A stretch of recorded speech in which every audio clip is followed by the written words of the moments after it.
Dangle, Adam Wilde, and Jesse Blake. Let's go! Hey, it's us, and it's you! Yay! And tonight, Jesse Blake's Buffalo Sabres are going for the Stanley Cup in Chell. Wow. If you can't stay up for the Leafs game, at least watch that. Well, yeah, we have a game going on. What time are you doing it? 7 p.m. Eastern time on twitch.tv/SDPN Live. It's our biggest stream ever. Make sure you're there right at 7. I got a special little intro for the stream. It's a big night. It's our biggest stream ever. It's fun. We're going to watch the whole Stanley Cup Finals. And I'm thinking we do 7-minute periods. So that's about 21 minutes each game. So we should be able to, if it's like 6 games the series takes, then we should be able to finish before the Leafs game. If it goes to game 7, I think we probably wait till Friday. Whoa! But I think our Sabres are going to close it out. This is year 4 of our rebuild in NHL 22, and I thought we'd get here eventually, and we did, and it's very exciting. With all the combined audiences that Jesse has, there's like 10,000 people watching per episode on this. Actually? Something like that. Holy cow. That's crazy. Yeah, if you combine the different platforms. Yeah, it's, Twitch Live, and then Twitch Replay, and then YouTube. Yeah. Is that all? Is it like, what do you offer? Like, that's what I'm asking. Can you pull your weight? Can you just pull your weight? It's okay. Yeah, Okay, really. I'll try. so impressed. I'll try. I'm so gosh darn impressed with both of you. Why? Well, you rebuilding the Buffalo Sabres of all teams, the community that you've built with the crab people, and that is a community. It's a good time. crab people. And that's actually how Leo waves, by the way. Is it? He basically does the with the claws. He does the claw wave. He goes ta-ta. Ta-ta. He waves at the school bus. It is, oh my God, I love that kid. But also, I listened to Agent Provocateur on the way in. You got a hit, kid. You got a hit. I was listening to Mike Rupp on there with you and Alan Walsh. That's right. Former Danbury Trasher and Stanley Cup goal winner, scoring the Stanley Cup winner. And by the end of it, he teased, actually, Mike Rupp 2. Like, yes. He teased coming back on, and I was like, please do. By the end of it, he spoke for 80 minutes, and all of it was compelling. He's a great storyteller. He talks about how he was his own agent at first. He didn't have an agent. It's okay. He went up against rookie general manager Lou Lamoriello. And he tried negotiating a deal with Lou, and Lou basically took his lunch money. Yeah. I have to say, though, the interesting part is they have the conversation, and then Lou calls him back. And that's what you want to stick around for. Change your opinion of Lou Lamoriello. Well, and change your opinion of general manager Mike Milbury, because you think he's bad. Guess what? He's worse. When I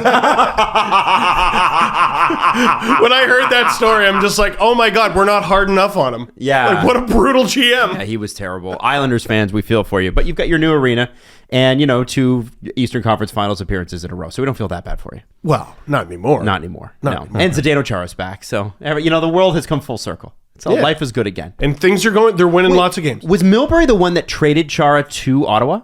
Oh, yeah. So we did the trade tree for that. It's Zdeno Chara and Jason Spezza for Alexei Yashin. And the picture at the top of the trade tree is usually the main player involved, but for that one, it's Mike Milbury's head.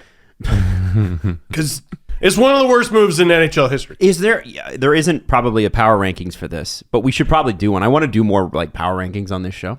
Ooh. And one of them is worst general manager of all time. It's him. Is it? It has to be. His greatest hits are, I don't know how many albums he has, but I know it's like if you only released Dark Side of the Moon. And that was right. That was the only album you ever released. Still pretty good. Oh my God. No, it's really, really bad. Really bad. And he was there for a long time too. It's too long. It took them a while to go, oh, he's really not good. He's super not good. Also, we've got, so I want to lead the show with this tweet because I think it's so apt. It's from Dom Lecision. It shouldn't be that hard to make a nice jersey. And this is from... Yesterday made me realize we grade on a curve. It's from 45 minutes ago, by the way, this tweet. This is not from New Jersey. This is after watching New Jersey special jersey, and then Team Canada's jersey, and then Team USA's jersey came out today. I have seen Canada's. I have not seen Team USA's. Let's start with New Jersey's jersey. I'm very excited. So Jesse, by the way, I want to shout you out because Jesse comes out with a whole merch line that says hat and sweater and whatever because the New Jersey jersey just says Jersey on it. If you're unfamiliar so far with what happened. Yeah. But the thing was, New Jersey then went and copied him. The Devils just went and copied him and then posted it, and then Bar Down posted it. I'm like, where did you guys all get that idea from? I'm sure they all had it. They can't beat Jesse Blake. Yeah, it wasn't. I wasn't the most innovative idea. It's just I did it first, and then they followed up. We should sue the New Jersey Devils. And we should live my childhood dream. It's their idea because they made Martin Brodeur made the jerseys with the jersey on them. So are you guys familiar with Aesthetics, Chris? Yes. I want to read the beginning of this. This is a blog on jerseys, and they do concepts and everything. If you're a jersey nerd, TJ on the morning show at Virgin is a huge jersey nerd. He likes to spend like all day creating a team and then doing every little piece of their jersey. Loves to do that. I used to have the time for that as a kid. He said one of the NHL's last third jersey holdouts finally joined the fray as the New Jersey Devils unveiled their alternate uniform after it leaked last week. Before I share my take, and it's a hot one admittedly, let's first get a good unbiased look at it. So then he shows you, and it's Nico Hischier. And here's the thing. I love the way New Jersey set this up. If you haven't seen this picture yet, you've seen the jersey. And so it points to the shoulder stripes and says, the legacy. And then it points to the black part of the jersey and writes, the new era. And New Era isn't even their sponsor. It's Fanatics or Adidas. Then you've got the the elbow stripes, which is the roots. And then it says, then there's an arrow pointing to the actual text that says jersey on the jersey. And it says the people. And then there's a white basically hem line around the base of the jersey, and it says the 21 counties. None of which makes sense. Jesus. So wait, you're saying this jersey, all the goofy stripes and everything, it means something? Right. Can everyone just make a jersey that looks goddamn good? You're not soccer. You're not. Stop it. So when in soccer you win a championship, you get a little star. Yeah. And if you have a jersey without it, or a kit. Without it, you can go and get one and have it put on. Or you just buy a new one, get the star put on. I know Ohio State and the football team, the Buckeyes in the States, they do that with their helmets. So they have stars on their helmets. That's for each championship win. Super cool. Yeah. Super cool. I'm for it. And if hockey wants to start it, I'm for it. But enough. Make a jersey look good. That's it. Hockey, it's very simple. Make it look good. That's all. Well, that's all. So I want to continue reading this because it's funny and it goes along with what you're saying. The 5-stripe motif seen across the uniform honors the 5 former Devils who have had their numbers retired. The 21 stripes represent the 21 counties of New Jersey. A hanger effect design commemorates the team's 3 Stanley Cup wins in 95, 2000, and 2003. The jersey will be worn 13 times during the season as a nod to 22-year-old captain Nico Hischier. That's his number. Oh. Yeah. Okay. He's like, I'm laughing now because I'm not sure I've ever written such a load of utter garbage. I'll explain in a moment. But let's continue with the schedule. So he gives you the schedule. They said the remaining 12 games will be announced this Friday, I guess because it's Black Friday and the jersey is black. But they gave you the days. And it'll be against the Flyers, the Canadians, the Blue Jackets, Arizona, stuff like that. I'm so upset. According to Sean Shapiro of The Athletic, and we've got his article up too, the 13th date is a road game in Detroit. Now, if you're here for just the facts of the new uniform and nothing more, we're all set in that regard, and this is the point of the blog. This is where it gets to his hot take. He said, let me point out by saying I like hockey jerseys. I like liking them. Even when others poke a lot of holes in the new designs, I can usually find something to like, a reason to believe. Friends, that is not happening here. Not today. This jersey is an abomination in every way. First of all, I'm not even mad that it says jersey on the jersey. No. That was the subject of a lot of mockery today. It's funny. Yeah. He said, I understand why it says Jersey. It's a local thing. Same as I understood why the Lightning said Bolts for so long. I didn't love it personally, but I got it. These designs are made with local fans in mind. What bugs me goes beyond that. The whole story is fake.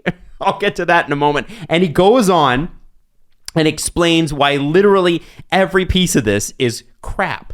And I don't want to read the whole thing because obviously we'd be here for the whole day, but you've got to check out Iceletic's blog on this because it's absolutely incredible. And the whole thing about Martin Brodeur having a huge influence on it, I think bugged a lot of people. Well, I think it was Platinum Seat Ghost who's like, you have a multi-billion-dollar like organization in the NHL. The Devils are like $1 billion team, and to design our jersey, we got a retired goalie who made a jersey supposedly honoring himself. Because like he designed it, and there's something on the jersey to honor the people who have their number retired. He's one of them, I assume. Yeah, I would think so. So he's honoring himself. Good for him. Well, and then, of course, people put it side by side with the Blackhawks Winter Classic jersey, and it's the exact same jersey. It's the same thing. It's the first thing I thought of. And that's the part, that part is scary. It's almost identical. The only thing that changes is the insignia on the front. And I didn't understand this. One of the things that Sean Shapiro, when he interviewed them about this, they said it had to be black. We knew that. Why? Why? Red is such a strong color, and they're the team in the league known for being red. Red is a strong color. You see a sports car, you see that car in red, it takes it up a notch. There's a reason why Ferrari is mostly red. And you've got the opportunity to have a red, unbelievably like bright, incredible, kind of threatening jersey. And you go with that. Black is so overdone right now in sports too. That's the thing. Thank you. Thank you. Every team has their, we're doing the black jersey. Because for a long time, no one did it. And then the Brooklyn Nets came out with it when they moved to Brooklyn, and it was this cool black jersey. And then everybody in sports kind of got, the Raptors did kind of a similar thing, and then it moved over into hockey where the Lightning, the Ducks, got a black, the Lightning got a black one. The Chicago Blackhawks, they got an all black one, and then everybody's just kind of doing this black thing, and now it's played out. Yeah. And New Jersey just decided to keep going with that theme that's already been played out. It's a bad beer league jersey. Ooh. It is. It's a bad beer league jersey. And it seems like a bad inside joke. What was very funny to me is there was a picture going around of PK Subban posing with the jersey, and he's wearing it, and then there's this video board or whatever behind him with all these cool lights, and I was like, the video board looks better. You should have gone with the design on the video board. This one? Yes! If they had a jersey that looked like that, it'd be better. Describe it for anybody listening. Because it's got red. It's got actual red. It's the jersey in cursive with red behind it. Yes! Instead of all black. That actually looks a lot cooler. Yeah. That looks a lot Yes, it cooler. does. The design That's way behind better. PK is better than the jersey he's wearing. If you had just made the jersey red, it would have been better. Oh, for crying out loud. the typeset black. Or commit. You wanted an all-black jersey. All right, commit. Take all the red off. No. But there's too many black and white teams. Yeah. Like the Islanders, we were all like, what's this about? Yo, the Brooklyn. And I understood it. I understood. Whoa, no, it's because of Brooklyn. I'm like, yes, but it's the... Stop. They're the Islanders. Where Knock it they were off. playing was also, it wasn't all, because their logo is actually the island of the New York where they're playing, and then they were missing the part of where they were playing on their actual logo. It was all messed Well, listen, Lou Lamoriello has straightened out the Islanders, but we forget how short ago it was that they were an absolute tire fire. Yeah. And I feel bad for the fans because that was a mess. Remember, you could go to the game and not see it all. It's over. It's over now. It's over. Like that made me so happy when we talked about UBS last show, because I was like, it's over. It's over. They have a home. It's great. But now this piece of crap. So my thinking is like, so you're in a room, and this is always mind blowing to me because you've got the Devil has changed very little since the 80s. They had the Christmas jerseys for a bit, which was the green thing, and that's when Gretzky called them a Mickey Mouse franchise. But when they became really good in the early 90s, they were just they had black accents. And the shoulders were black, and I had a Devils jersey with Doug Gilmour on it.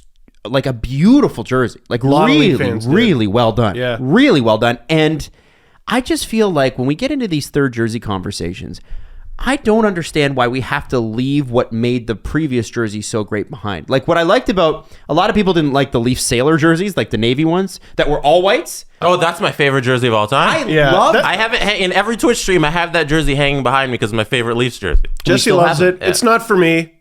I think a big part But of is it that a Leafs jersey? Yeah. It's a Leafs jersey, Yes. right? Yes. That's not a New Jersey Devils jersey.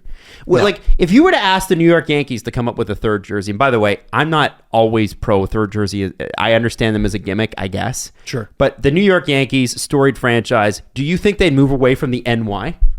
Yeah, they come up with an alternate logo. It's just like Derek Jeter's head. Yeah. It's a thin slice of pizza. It just says not a Hall of Famer underneath. Yeah. Asterisk. It's someone jaywalking. Like, it's we are honoring New York's heritage by a rat carrying pizza on the subway, whatever it is. Yeah, talking with their hands. I think what it is, it's that it's such a departure from what made the New Jersey Devil logo so special. And it is one of the more special logos around the league. Toronto did the same thing when they moved from what they were in the 60s to what they were in the 70s and didn't get it back till recently. Mm-hmm. I know a bad jersey. We had one for 40 years. I didn't realize how bad it was. But it's bad. It's bad. The 80s ones were better than the 90s jerseys for sure. Easily. I just think, I think with this, it's so odd. And we talk about the obsession with black, and Jesse, you absolutely nailed it. Segues perfectly into Team Canada's jersey. And Mike Stevens, Mikey, our boy, said it perfectly. What's wrong with just red and white, man? So why can't they just be like, what is the problem? Is that because there's other red and white countries? Like Switzerland, for example, I believe is just red and white. Yeah.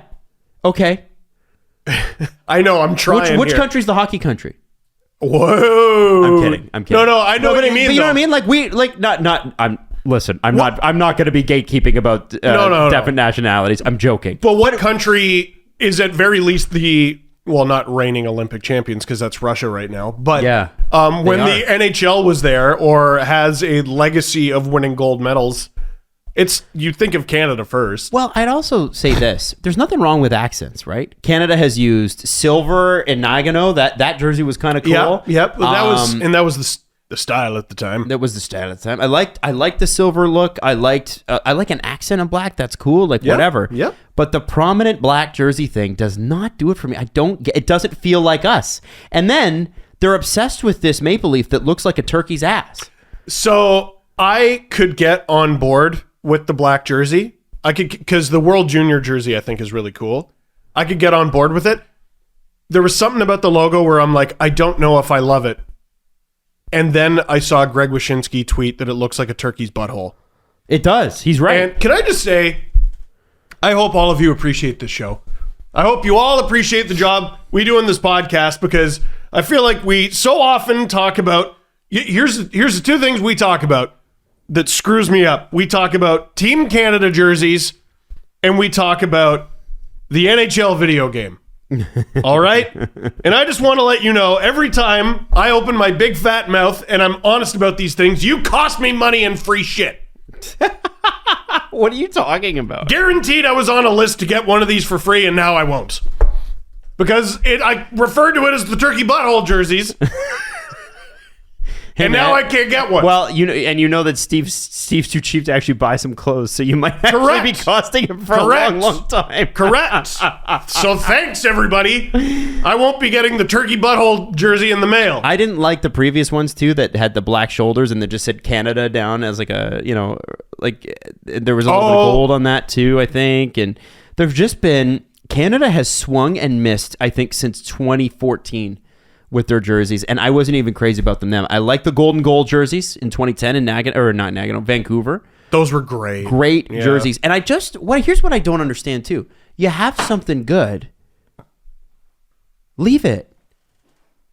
Do we need a new design every Olympics? Is that a thing? I'm getting major, turkey butthole aside, I'm getting major angry Blue Jays logo vibes from this Canada logo. When the Blue Jays went mostly black with their colors. Which, again, do you see the trend? We're the Blue Jays. What's our primary color? You guessed it, black. And they, what? You know when they switched it back to the original Blue Jay logo and color and numbers and everything? Everyone bought it. Well, the jerseys exploded. They were not expecting it. There are still thousands of Brett Laurie jerseys walking around, even after the Blue Jays became relevant again in 2015, because that was the first. We all liked him. He was the fan favorite when they came out with those jerseys. First wearable jersey for the Blue Jays in 10 years. Yeah, there's not a lot of... I'm trying to think of who was on the Jays when they had the black one. There was Batista, but he wasn't... I feel like he hadn't become a star just yet. So, Jesse, What's up? you're the design brain on this show. Yeah.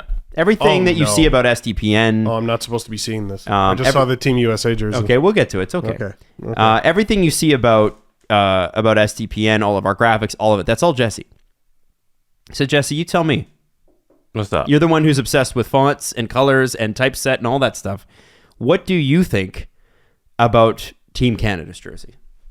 The black is their third color, right? So I think the hate on the black here is a little unfounded. It's... Because you need every team has 3 colors. They're going to wear it like once. Right. Yeah. Right. So I don't hate that. The leaf isn't great. They started that leaf, what is it, the World Championships? I don't recognize it. The World Championship jerseys had those kind of leaves. Did they not? Did it? Yeah. I'm trying to picture like Andrew Mangiapane. Yeah, I gotta say the white one's good. Yeah, I don't hate that one. I like the white one, and here's where the Canada white jersey gets it right and the Devils one gets it wrong. It's simple. You have a stripe budget. You know how when you create a player, you can't just make them 99 everything. You got a budget. You should have a budget on shit, like to put on a jersey. Like it's too. The Devils one is too busy. Right. The Canadian one, what do you think? Is that? No, it's not. It's not too busy. It's just fine. Jesse, are you trying to find the World Championship? World Cup of Hockey one is what I was talking about. That's where they kind of started the little spiky leaf guy. Well, yeah. Now it looks like they started to make the Canada leaf turn into like an origami swan. And it's no. Why is the leaf? Why is it bent? Why'd you bend it like that? I don't understand. But I'm going to give you the some white alts, one's fine. Alts from Jesse. I'll text this over to you. I'm going to give you some alts from the New Jersey, the Iceletics site that could have been great New Jersey Devils jerseys, and I think they'd be great Team Canada jerseys if you basically copied the same format because it's the same color. So I just texted them to you. I'm not sure if you can, or if you want me to email it to you. Is that easier? No, it's fine. I'll bring it up. Okay. These ones, I think, Steve, solve all the problems we're talking about. Simple, clean, and stick at the heart of what makes these two jerseys great. Team Canada had a great leaf. We have somehow abandoned the great leaf. At that. The New Jersey Devil is a great logo. They walked away from it. Look at this. This is okay. This is really close to great, I think. All I would change. Okay, so basically, I don't know how to describe this. Jesse, can you help? You're better at this than I am. Okay, so there are 2 Devils alternate jerseys in front of us. There's one that's just black and red. It's got red shoulders, 3 red stripes on each shoulder, and 3 red stripes at the bottom with a red Devils logo. Without the circle behind it. Without the circle. Super good. The alternate one is it's actually kind of a ripoff of one of Team Canada's ones. It's got the white numbers followed by 2 thick stripes underneath it. It's all black, red stripe at the bottom, and a black Devils logo with the circle around it and the white. I would switch the red logo over to that one, the 2 thick stripes on the shoulder. Right. Perfect.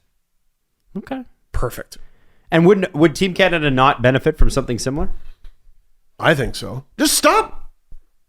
What, like, does Finland, like, because there's an animal on the jersey. I'm trying to remember which one. It's like Do they it's a lion? Do they try to make the lion look more fierce? You know, do they give it a cool hat and name it Poochie and friggin' have it take off to its home planet when we get sick of the logo? And A lion holding a sword. yeah, like does Pretty badass. Yeah, does Sweden get super edgy crowns, man? Put extra jewels on it and stuff? You know, Russia with that weird whatever that bird is? Do they make it more fierce? You know, man, when you think of whatever that bird is? Why are we the only country that does this? Jesse, will you bring up the Team USA jersey?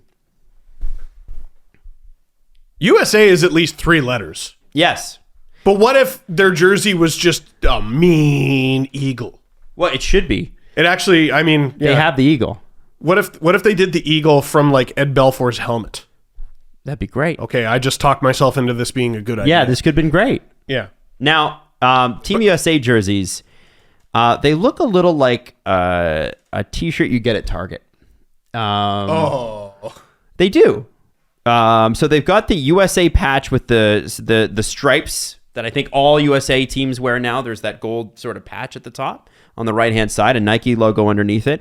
And then you've got them in dark blue, and navy blue, and a white. And then it says USA across the chest, blue stripe on the top, red on the bottom. That's about it. I don't like it because there's two different kinds of blue. You don't like that? I like that. No, well, okay, I should look at your jersey and immediately think USA.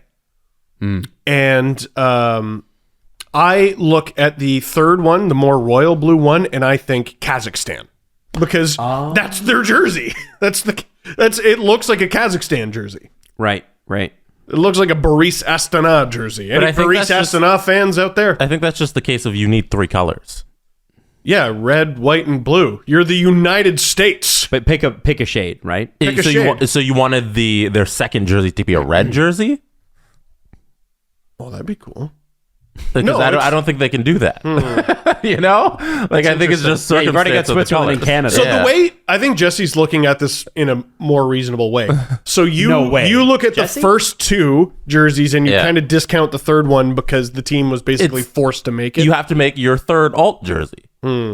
So okay, And it has to be your third color. So, like, the Team Canada, their third color is the black. For Team USA, their third color is this other alternate blue. so I actually kind of like the first two USA jerseys. The third one sucks, but it's okay because they're only really going to use the first two. And with Canada, I at very least like the white one. The red one is meh. But they're going to switch between those two, and then the black one they're barely ever going to use. It does look like a turkey's butthole. God, it makes me so upset. I'm just... I How is this to listen to? and maybe We were worried about No, I want you to think about your favorite jerseys of all time in any sport. I always think the best ones are the ones that keep the basic premise, the basic idea, the basic logo, and keep going with it.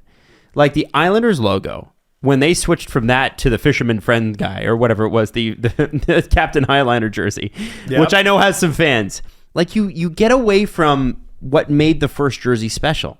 And I like when it seems a little dated. It was made in the 80s, or it seems a little dated. It was made in the 70s, or it seems a little dated. It was made in the 30s. I think that tradition. I think that is reflective of the history of the team. You should go back, and that's why I always feel like with Canada, go back to. I loved their jerseys from the 70s and the 80s, and the reason for that is they're simple. They're white and they're red, and they've got a few weird stripes on them, and there's always like a leaf, and it's simple. Some of them even just say Canada on the back. You didn't even get your own name. It just said Canada. Too just bad. in case you didn't know. Yeah. And I think simplicity when it comes to jerseys is always the best. It's my personal opinion. Oh yeah. That's why I don't mind these Team USA jerseys, especially Really? the white one. Yeah. They're it's okay. very simple. Yeah. They look great on the ice. Yeah. I can't imagine ever wearing the white one just because like I can't be trusted with mustard. I know my Marlies jersey's white, and I still get scared to put it on. Yeah, I can't do it. But then the navy one, I mean that's Team USA. Yeah, the navy one's cool. Like it looks more like a soccer kit, I think, than a hockey jersey. I think that'd be my only complaint. Is that when you boil it down to a really simple shirt with the USA across the mid chest, like it looks like they're going to play soccer, but I think it'll work as a hockey jersey. The navy one reminds me of the men's team, and the white one reminds me of the women's team. Just because I feel like, I don't know, maybe that's my brain playing tricks on me, but I feel like I pictured Kendall Coyne Schofield in the white one, and for some reason Zach Parise in the navy one, because he's the one who tied the game and made me poop myself in 2010. I didn't appreciate that he did that. I only brought one pair of pants to the game. I didn't appreciate it when he did that. Whatever. It ended okay. But I was scared. That's amazing. Hey, we I guess we kind of didn't mention this, but Frank Corrado's going to be on here. Hey! Former Leaf, former Penguin, former Canuck, former winner of the 2015 Most Italian Name in the World Award. Is that what it is? 2015. 2015. Okay. Yeah, 2016 it was taken over by Giuseppe Luigi. Okay, there you go. So we'll talk to Frank now. We'll bring him on And then we'll be back with like the press conference and all that other stuff. Ho, ho, ho, everyone. It's time to talk about your jingle balls with Manscaped. Now, here's the thing. You go to manscaped.com, use the code DANGLE, D-A-N-G-L-E, which I think is perfect, for 20% off and free shipping. Listen, untrimmed pubes need to be a thing of the past, especially during the holiday season. You're going to be wearing a lot of things that are, tight and hot. And we don't want things to be uncomfortable for you is what I'm saying, okay? And listen, Santa is always watching you. Except he does turn away when you clean yourself up, and you should use the right tools for the job with Manscaped. Like we've always talked about. We got the Performance Package 4.0, gives you the Signature Lawnmower 4.0. Electric Trimmer has proprietary advanced skin-safe technology to reduce the cuts to the nuts.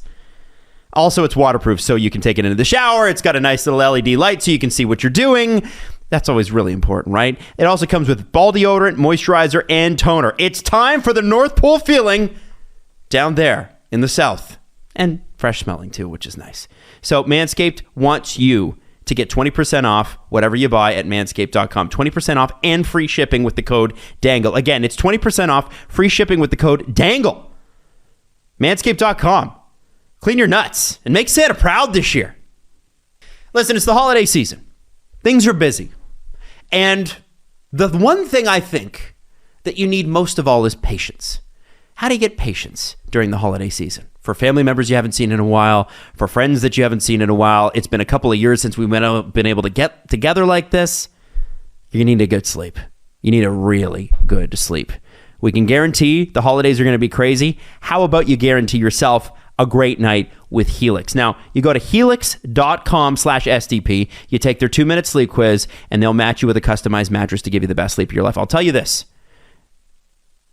They gave me a mattress that has changed the way I sleep. And the thing is that I answered the questions on the 2-minute quiz, and then I answered the questions for my girlfriend in the 2-minute quiz, and it gives you a mattress that's going to work for both people. No two people sleep the same. So Helix gives you a mattress that can work for both of you, and it gives you the best recommendation, and that is why we really want you to go to helixsleep.com/SDP. 10-year warranty, so you can try it out for 100 nights, risk-free, and they'll even pick it up if you don't love it. How great is that?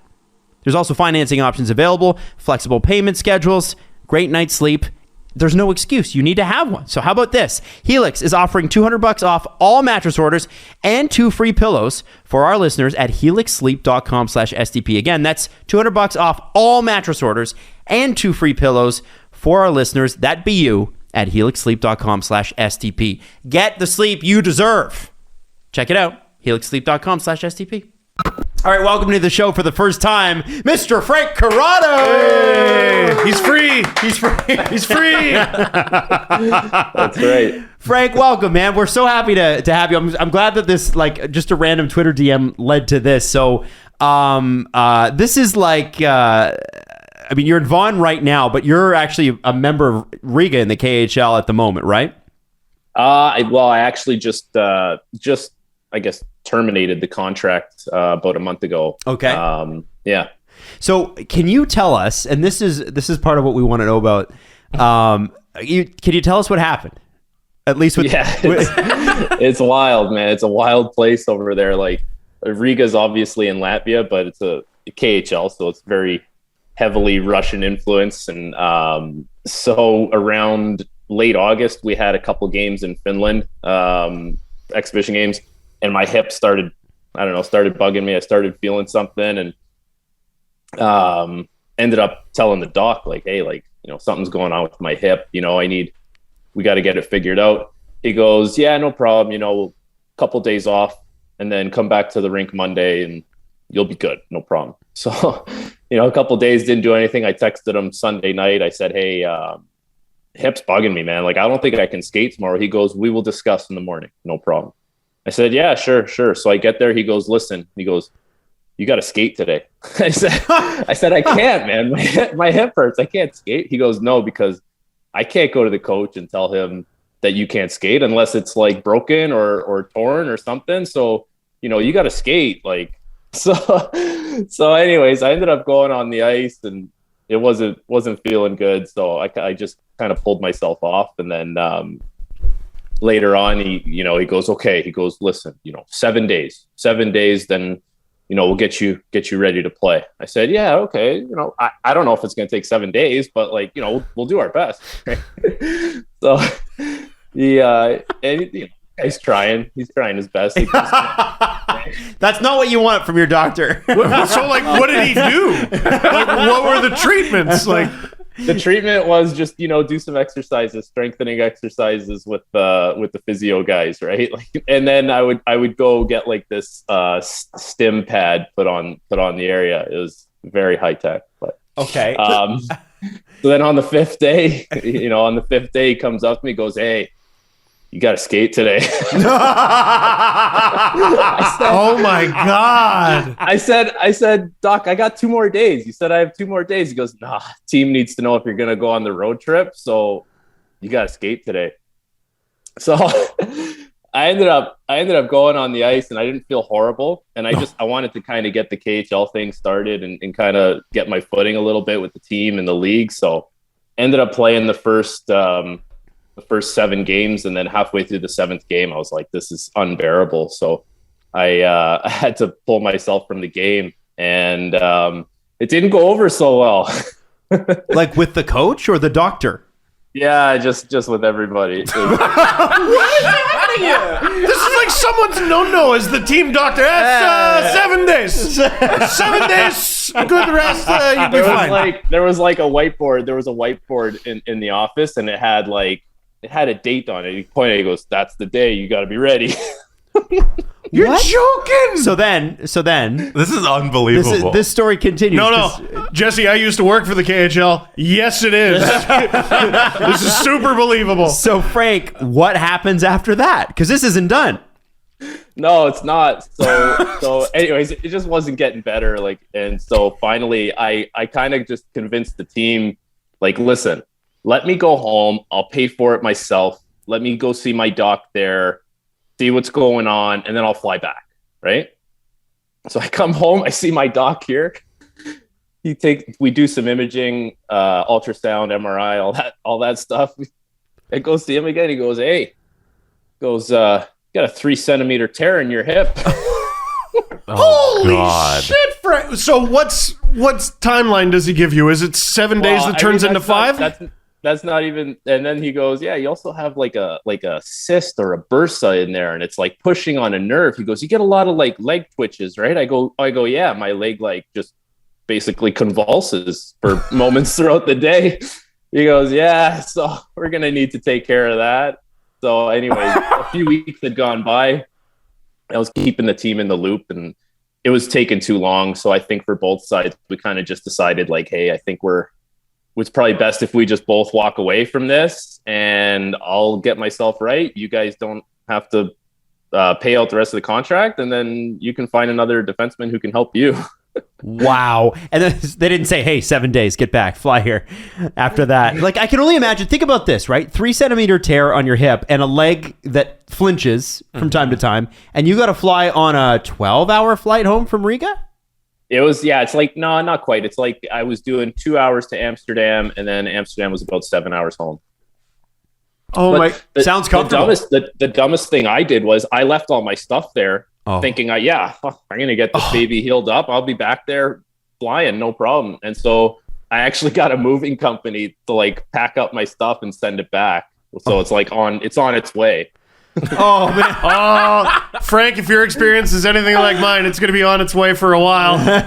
Oh, man. Yeah. That sucks, buddy. Okay, so we always talk about this. When a player's not playing right or something, we go, maybe he's hurt. And we always hear about these horror stories from players, often after they're done or whatever. Like, players just play through gruesome stuff. How long has your leg twitched? Oh, it stopped now because I got like the right treatment. But it was going there. Like, it was going for at least a month. I'd just be sitting there and it was just, it was crazy.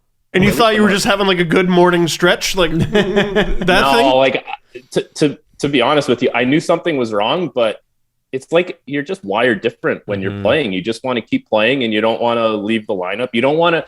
Hockey players love routine.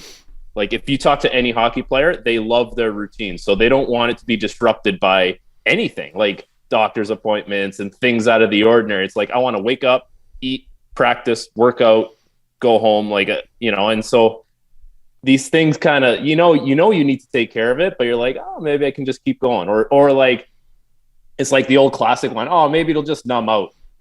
It'll just numb out. Maybe I just won't be able to feel my leg, Frank. yeah, maybe it'll just numb out. That's like that's so old school. That's so old school. Like, no, just once you get moving, you won't feel it anymore. You had a pretty good start too. 3 points in 7 games here. You got a goal and everything.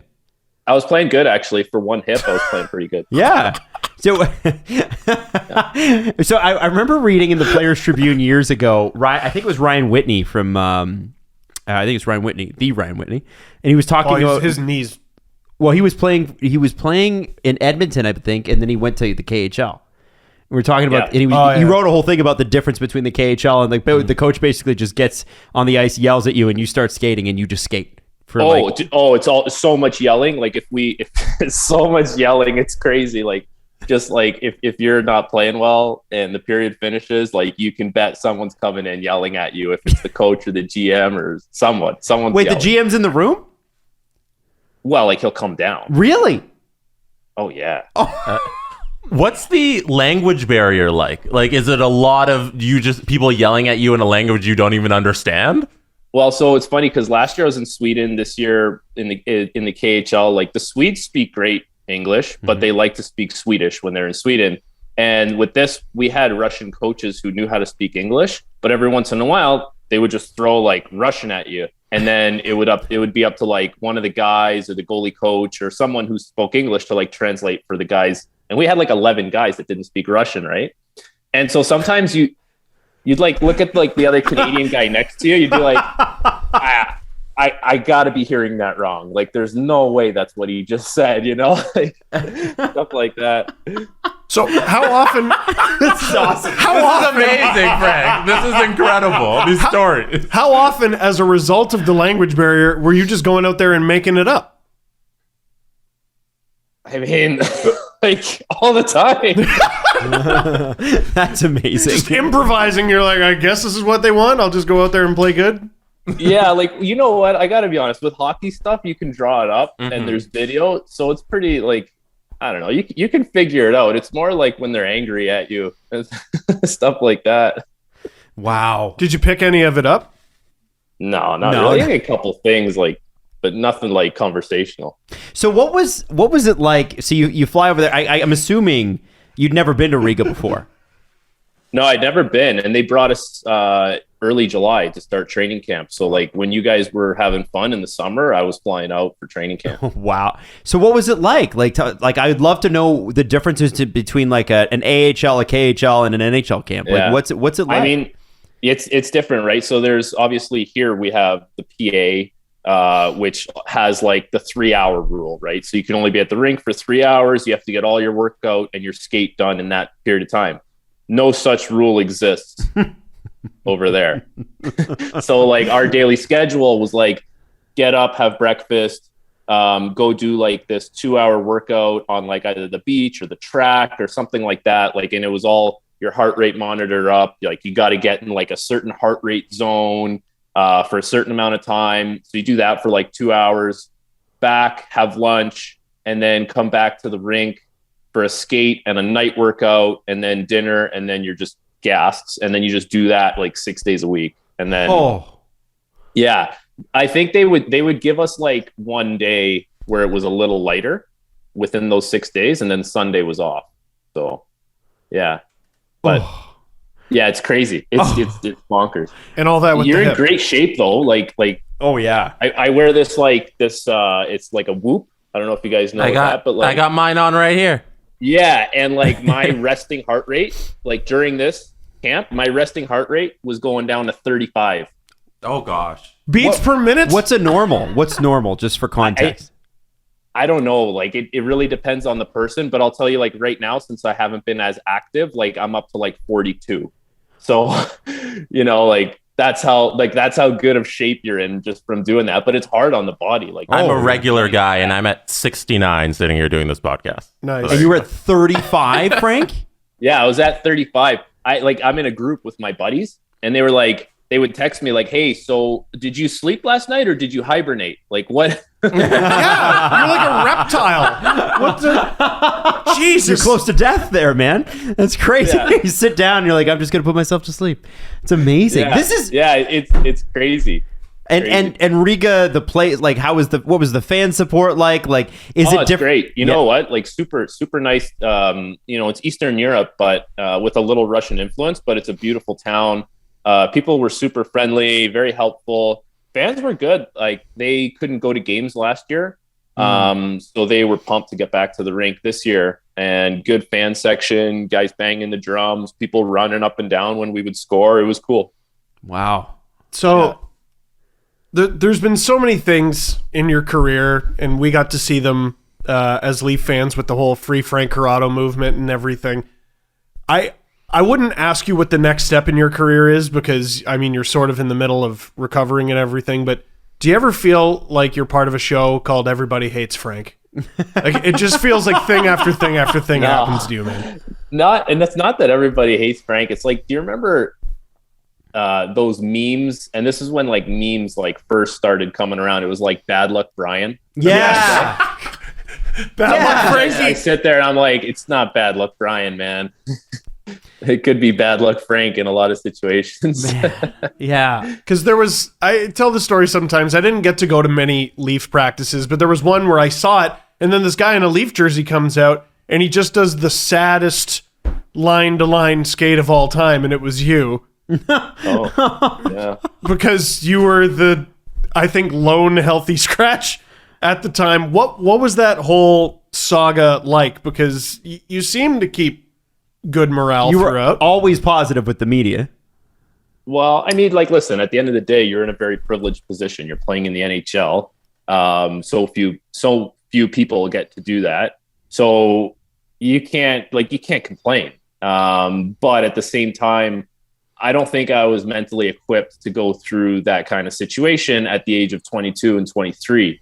I feel like those are kind of, you just want to play. You just want to be running wild on the ice and figuring out what your identity as a player, because it changes throughout the years. And if you go from junior to your first couple years pro, and as you progress, you go through like this transformation. And I mean, no one comes off the top of my head right now, but if you look at players throughout their careers, they might have come in as this offensive guy or whatever, and then they change. They have to find new identities, and the only way you do that is by playing. You don't do that by practicing for 35 minutes a day and then, morning skate, bag skates. So I think that was the hardest part for me, is like that not loss of identity, but I guess it was a loss of identity. Like, I couldn't even answer at the time, like what kind of player I was, because you're not playing. What do you know? You don't know if you're offensive, if you're defensive, or if you're a good transition guy anymore. You're like, it's been so long. It's been so inconsistent. And I just don't know what I really am as a player anymore. I know I can do it, but it's a mental thing, right? It's a mental hurdle. And I think a lot of people forget, Frank, because when you were picked up by the Leafs, I believe it was a trade or waivers. It was, I can't, you probably remember better than we do. It was waivers? Yeah. Waivers, so yeah. The thing was, they picked him up because Frank had great stats, great advanced stats. And you were really young. It was almost like Victor Mete sort of situation, like a rare situation. And a lot of I had just finished my second year pro. Right. And people were like, well, this is great. Young defenseman, you come in, you play 39 games. I mean, that's a pretty good start. And so what's interesting is that front office didn't want to lose Frank, right? Because they couldn't send him down because he would have been claimed on waivers by somebody else. But we obviously know what's theory. In theory, yeah, theory. But I think, obviously you played again, so it had to have happened. But then, so you couldn't go down and play with the Marlies unless you'd been like on a conditioning stint. And then beyond that, the head coach or the coaching staff or whatever, and I don't want to push too hard on that, but honestly, it just seemed like they were like, we're not interested, and we're just gonna keep going with the group that we have. Yeah. That's pretty much. And so you summed it up pretty well. Yeah. And so what's interesting about that mindset, Frank, and I'm not saying this because I want to drum up probably what had to be a pretty tough part of your career, but like when you talk about, I don't know what I am anymore, you make it to the NHL and then you don't know what you are anymore. That is intense. So how did you sort of start to rediscover it? I know that obviously you had a couple years with the Leafs. There was the Free Frank Corrado movement, but then you move on to the Penguins organization. Did you start to feel a little bit more comfortable there? Yes and no. Like I actually, it was great for me to obviously get to a place where I could play, like, you know, because I had cleared waivers, so I could go play in Wilkes-Barre. And I think Pittsburgh at the time probably wanted to give me a look to kind of see what they had traded for. So I feel like I was kind of getting my footing, and and then it's like, so that actually from Pittsburgh on makes Toronto seem like a bit of a walk in the park, to be honest with you, because that's when I started this just parade of injuries that, you know, obviously it probably didn't advertise and stays out of the media because it's at a lower level, but it was, you know, we can get to that later for sure, but it was like a little invigorating to kind of just be like free, for lack of a better term, and just play, you know, just go and play. Did the Leafs ever say anything to you on when you were traded? Like, did Kyle? Like, was it Dubas who was the manager at that time? No, I think it would have been Lou. So it would have been because I was with the Marlies, so Kyle would have called me. Right. Yeah. So the way it worked was I was in with the team in Boston when they put me on waivers, and then Lou called me in for a meeting, and he told me, and he had nice things to say. Lou was always great that way. And then I got down to the Marlies, and Kyle pulled me in for a meeting, and he said, actually, I have a ton of respect for Kyle. Just for the way he handles all his players, but you know, for me personally, he was like incredible. And it's kind of starts with at this moment for me when he kind of just brings me in and says, listen, he goes, you've been under this like weird microscope for yourself, for the team, and he goes, you know, we can tell when you come down on conditioning stints, you know, maybe you're a little hesitant. You don't want to make mistakes. And you're thinking a lot. He goes, just play, carry the puck, play with the puck, do what you need to do to be yourself as a player. And I left that meeting feeling really good because he had basically just said like, hey, it is what it is. We're here now, but just go do what you need to do. And that was great. And probably like a week and a half later, I had played some pretty good hockey and I was traded to Pittsburgh. And I had got a call from Kyle just saying, listen, best of luck. And yeah, we'll be following you down. Yeah, that's kind of how it went down. It's always interesting to hear somebody's unfiltered version of their former boss, no matter what you do, right? So, you know, when you talk about Lou, got good things to say about Lou. What was your impression of Lou Lamoriello? You said, I mean, we all have this thing. He's almost got a Darth Vader with a conscience. Well, Darth Vader did have a conscience, but he's got this Darth Vader sort of presence to him, right? And what was he like to sit across the table from? Yeah, it was fine. You know, like I think he could talk to you on a personal level. I think when you're in a group situation and Lou's around, there can be a little tension because people understand what his expectations are and kind of his demeanor. But like when you talk to Lou one-on-one, like you can get a joke out of him, you can get a smile out of him. He probably doesn't want me saying that, but I mean, it is what it is. He's a nice guy to talk to. And, you know, I always appreciated dealing with Lou. I always thought he was more than fair. And things probably didn't go the way we want, and I don't know what's said behind closed doors either, but I can only speak to whatever face-to-face experiences I had with him, and they were pretty good. Now, you got to be with the team when it was on the up, right? It started to sort of swing up when you were there. Yeah. I'd love to know what your impressions of young Austin Matthews, young Mitch Marner, young William Nylander were. Yeah, unbelievable. Like I remember that training camp in Halifax. The first. I think I was in it because they separate the groups, right? You got like group 1, group 2, and then you have like your group 3 of guys that are kind of fill-ins. So I think I was in the group with Marner. And so I was on the ice with him every day. I was like, this guy's going to be good this year. Like I was thinking like, this guy could get 50 points this year. You know, like, yeah, this guy could get 50 points. Like he's good. And then, so usually play your exhibition games with your group. Right. Mm-hmm. And so I was just thinking like, okay, every time this guy's on the ice, try and look for him, you know, like if you can. And they were super impressive. And then at some point in training camp, you kind of do like this flip flop or like morphing of the two groups. So then you get in a group with Matthews, and I was like, this guy can fire the pill.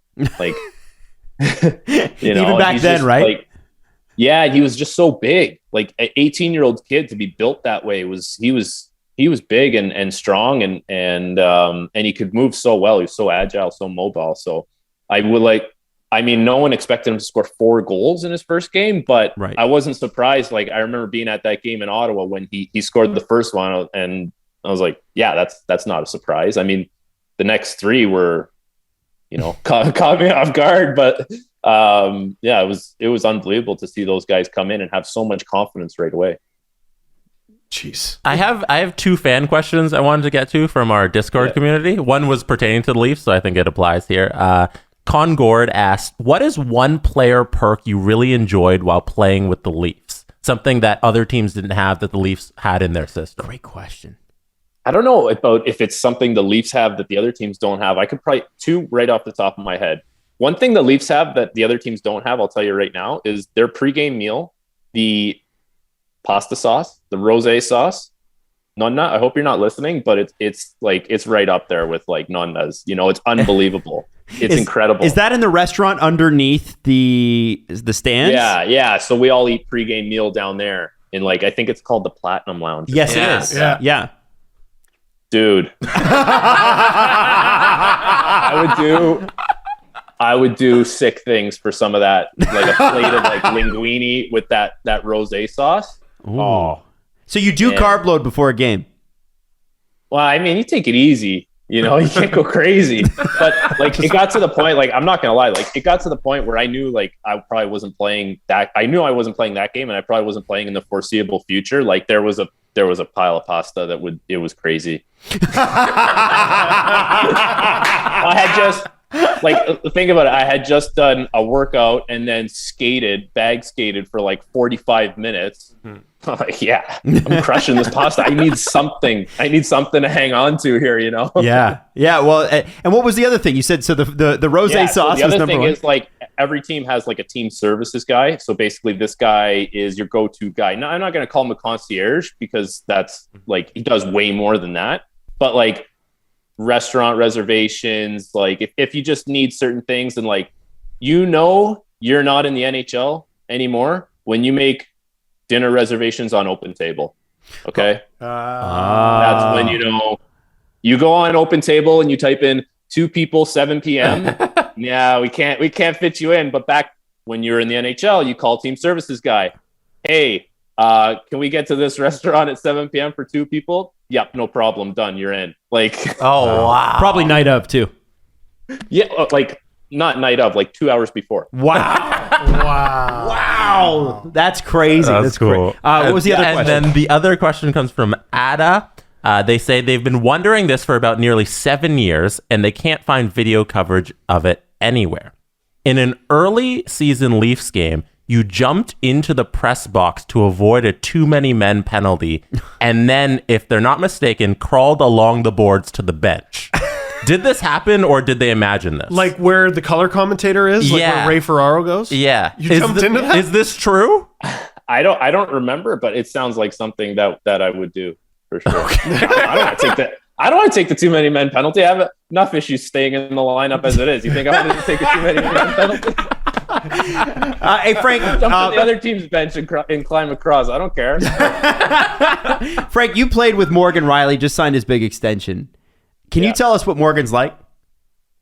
Yeah, he's a great guy. He's obviously turned into like a big leader for that team. And, you know, he's obviously been there a long time, and he's great. Like, he's just got this great demeanor, this kind of calming presence. And, you know, he's a fun guy to hang out with and be around with the team. And I think he embodies a lot of what it is to be a Maple Leaf in this day and age. And, you know, in his involvement in the community and what he brings to the table on the ice, and his kind of his whole work ethic. And I think he's, you know, the fact that he's going to be there long term and, you know, potentially finish his career as a Leaf is, I think he's the perfect guy to, you know, to kind of take on that that responsibility, being here long term. I think it's great. He's awesome. He's great.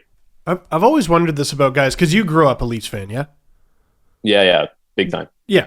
So I've always wondered about guys who come here, and I don't want a blanket statement say your experience was negative, but you were scratched a lot. Are you still a Leafs fan? Oh, good. Yeah. Yeah. You know what? I would say that since I've been playing in Europe, I probably have a little more of that back. When I was playing in North America, not no, because you're always affiliated with a different franchise and you're kind of still in that realm. But I think just being in Europe, I find myself more interested in how the Leafs are doing, or even just following up more. I mean, now that I'm home, I'm watching pretty much every game. So it's nice to kind of see it from that point of view. So it is a little different though, when you grow up and then you go through the junior ranks and the pro ranks, and that kind of it kind of falls by the wayside because you're just heavily into it. Right. And then, but yeah, I don't know, I don't see myself cheering for any other team when hockey's done, so, as time goes on, we'll see. Well, and I mean, at one point you did play your first game for the Toronto Maple Leafs. You got to do that. You got to live the dream that we all grew up wanting to do. Do you remember that night? Do you remember, were your parents there? What do you remember about that first game, putting on that jersey for the first time and going, I'm actually suiting up for this. This is really going to happen. Yeah, it was awesome. It was cool. We had a ton of people, because I'd probably known a day or two before that I was going to play. So we had a ton of people in the stands. And yeah, it was cool to just finally pull the jersey over and say, I'm actually going to play a game tonight. It's going on the record. And you kind of I don't know if any other hockey guy does this, but sometimes you get to certain milestones in your career and you kind of look at it, yeah, no one could take this one from me. This one's legit. It's in the book. So that was kind of the feeling I had. And you scored a goal. Do you remember that? Not in your first game. Yeah. Do you remember your goal? Yeah, for sure. It was it was a backhand on Freddie Anderson. I think I teased him about it the next year, but that's pretty cool. I probably shouldn't have. Freddie's the best. Freddie's the nicest guy. He's yeah, do it in practice or something like that, Right. Yeah. But yeah, I do remember it was just a backhand off the pad. And I remember that game being pretty good. I remember I played that second half of the season after we had made all those trades. I was playing, but I was couple games would be good, couple games would be pretty poor. It was just so inconsistent. So I just remember that game sticking out as a game where everything kind of came together pretty good. So what's that like? Because Babcock kind of straight up said after his time with the Leafs, well, the mission that year was to finish last, and we did. What is it like to get all that playing time, and you think you're doing individually well, but the mission of the team is not to do so well after all the trades at the deadline? Yeah, I don't know that.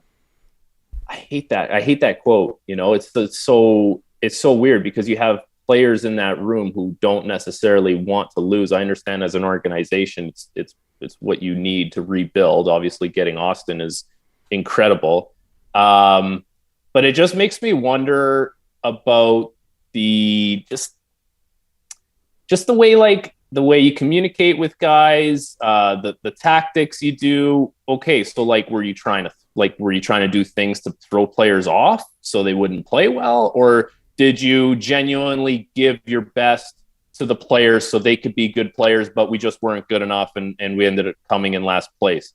You know what I mean? Mm-hmm.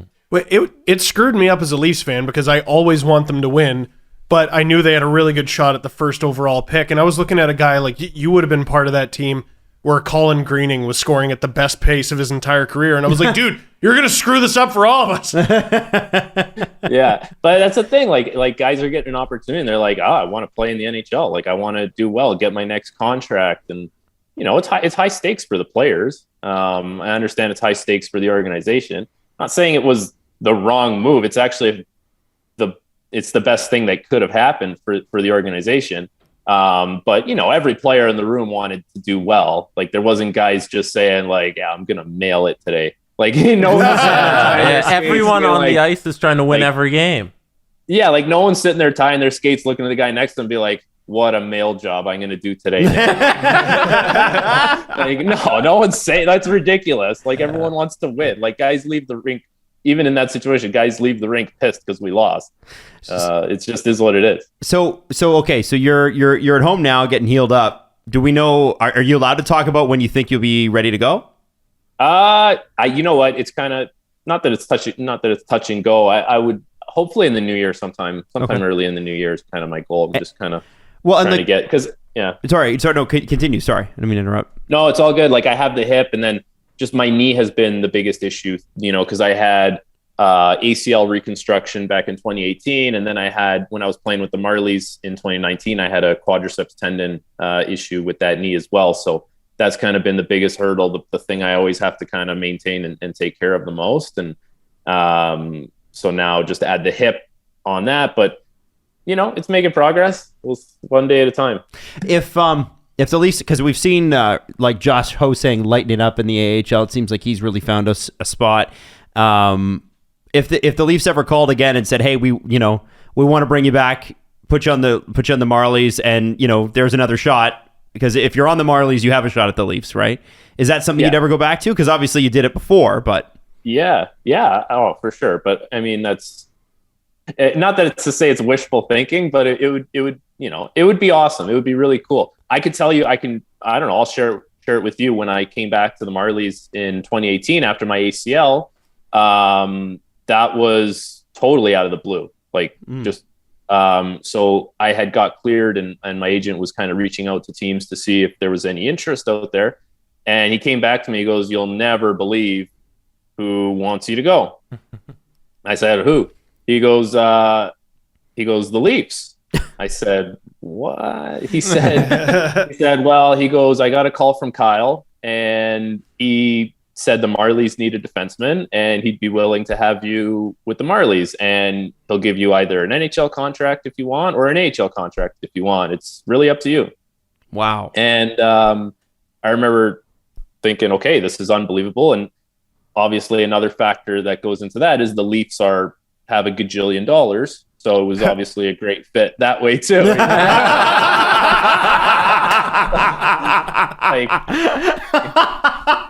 call it for what it is, right? Like if you're getting offers for less than half, and then obviously the Leafs or Marlies call you, it's obviously piques your interest. So no, but I had a conversation with Kyle, and he basically said, he goes, listen, if you want to be on an AHL contract because you know who the coach is and you're probably, you know what that situation is, we can keep you on an AHL contract, and if you play well and another NHL team wants to sign you, we'll let you go. No problem. But it would be great to have you with the Marlies, and we'd like to give you this opportunity.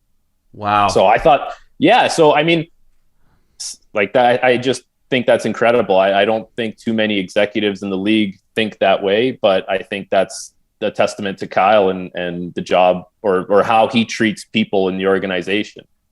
Follow-up question. Have you ever been to Newfoundland, and would you like to? No. I've never been, but yeah, I get where you're going with that. Just throwing it out there. I don't know who listens. I'm trying to be your agent. I'm not as good as Alan Walsh, but I'm trying. I listen to his show though, so I learn. Yeah. I don't know. I've never been out there, but I heard it's great, and I heard the people are incredible. Yeah. Oh, they're so good. Well, listen, Frank, we've taken up enough of your time here for now.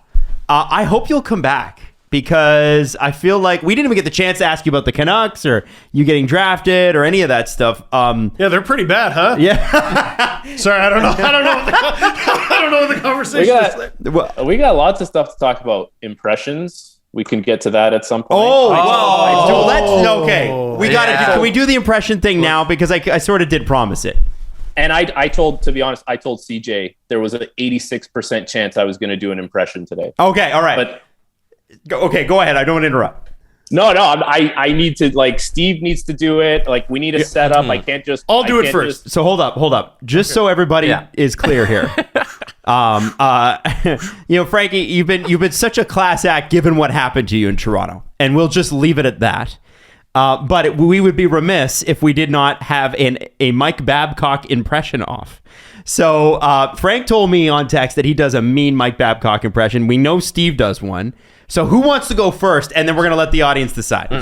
Steve goes first. I'll go first. Okay, all right. And then I'll let you humble me because, well, Frank, you know, I used to think I did a pretty good one, and you're doing all the right things. You know, you eat right, you act right, you skate right, and guess what? You're sitting again tonight there, bud. How's that?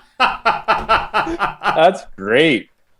How long did that take you to get right? It took, well, you know, I just try to act right and eat right and do my impression right, and good things will happen. How's that? Oh, that's great. Always how's that at the end. Yeah, Always. Oh man. Yeah, so this one always came out. I don't know if you remember this one. So you know, he's a good man, comes from a good family, and you know, we like his work ethic, and he starts on time, and those are big components to being a Toronto Maple Leaf on my team. Yes. But you Loved know it. the ridiculous thing, I don't want to take any more of your time, but like the ridiculous thing, what does all that mean? They're just words. Comes from a good fan. Like, how do you know? And what if he doesn't? You gonna treat him different? Like, Do you know his dad? What if he's a good person despite his circumstances? it's unbelievable. Wow. Frank, what if he doesn't? Frank, man, what a pleasure this has been. And the only reason we're cutting you off is because we're running out of showtime. Would you come back? Yeah. Let's do it. Okay. So maybe we'll have you back maybe before the end of the year. Yeah. I'd love to get your takes on like things that are happening now too in the game. Like you're amazing. You're a great storyteller. So much fun. This was great. So thank you for your time today, man. You were just a real pleasure to talk to and get to know. No worries. Thank you guys. I appreciate it. So I do think we need to talk about this. I know everybody's talking about the Oilers. I know everybody's talking about the Canucks. The Oilers on fire and have the best two players in the world, probably. The Canucks on fire and are sinking fast. But the Calgary Flames start is getting lost. I'm all on board the Calgary Flames. I mean, McDavid didn't even get a point yesterday. Bart. What a bum. Yeah. Pretty sucky, I would say. The Can you thing, imagine? I think they, between Markstrom and Bladard, I think they have Vladar. I think they have 6 or 7 shutouts in their first 19 games. It's really dumb. Well, and you know, here's how good McDavid is, right? I know we're talking about the Flames, but here's how good Connor McDavid and Leon Draisaitl are. The Calgary Flames are doing the smart thing, hilariously, and that's hand-picking a team specifically to go up against Connor McDavid. Why do you say that? But they have Daryl Sutter as the coach. There's number one. They spent all their money in free agency on Blake Coleman. over the past couple of years? Blake Coleman, Chris Tanev. So a defensive-minded forward with Stanley Cup pedigree, a defenseman with historically good numbers, and Jakob Markstrom, who is just a really good goalie. You're seeing why the Canucks made it to the second round, by the way, during the COVID Cup. Well, they should have never even got to the playoffs. No. Like, shouldn't have come close. But he was MVP caliber, so good that season. So that's what they're doing. I don't know if this is still the case, but the Calgary Flames top line has not been scored on. At 5-on-5. At 5-on-5. Yeah. So, and who is that? That's, I think, Lindholm, Gaudreau, and is it Coleman? Yeah, it should be. Hilarious. That's hilarious.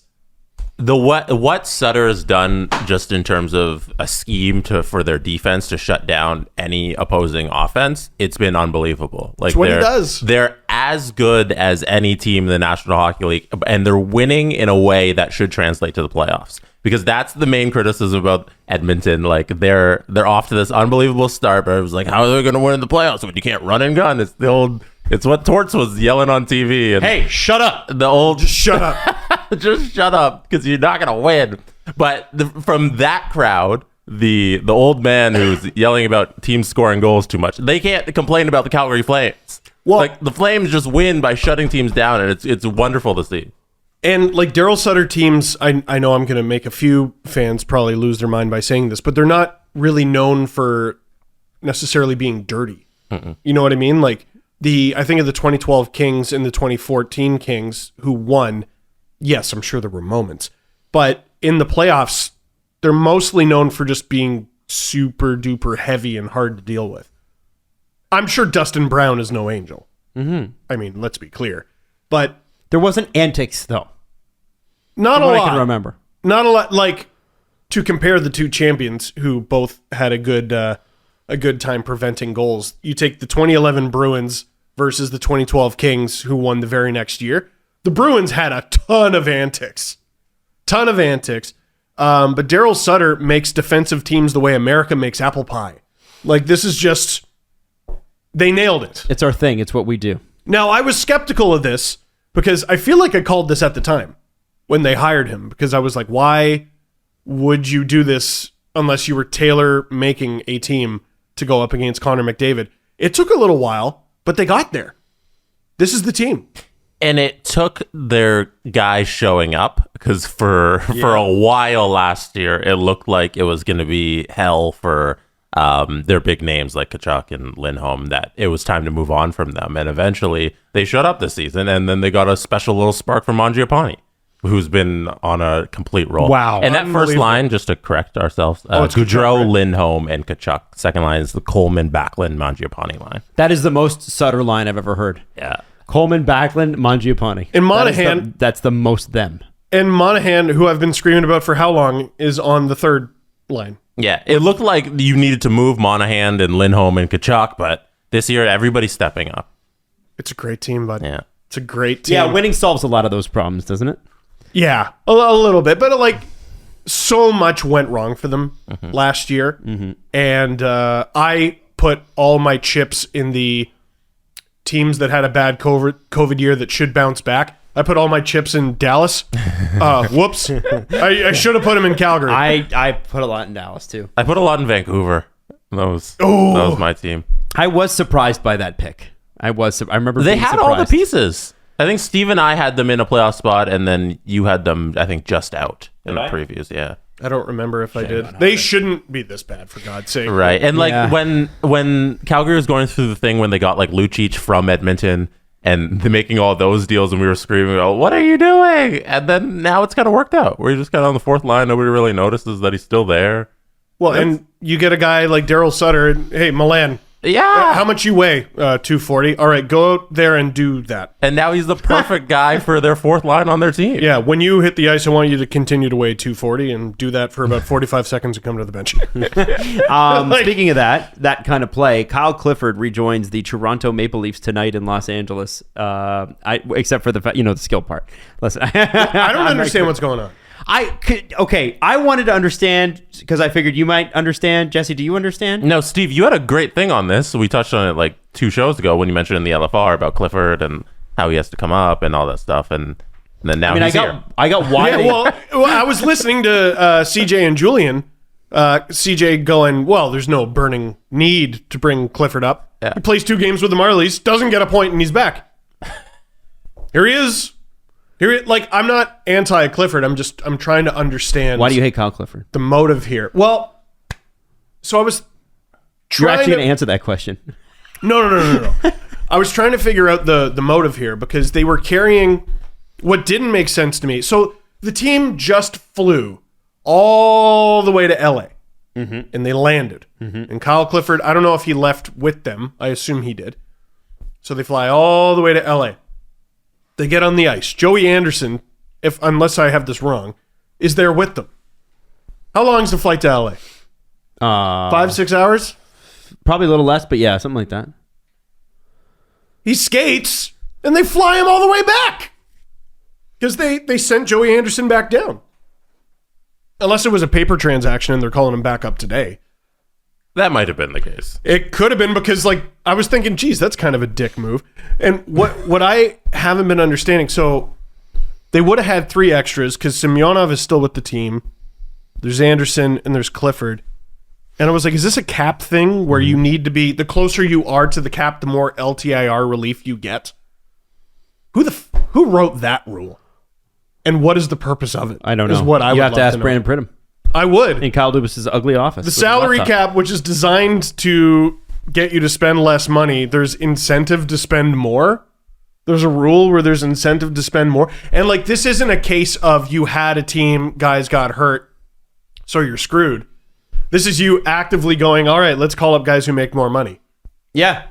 No, I was also wondering from a like a play perspective here, because Kyle Clifford apparently is going to play. He's going to play number 43, which is going to be really weird. Yeah, I'm not ready for that.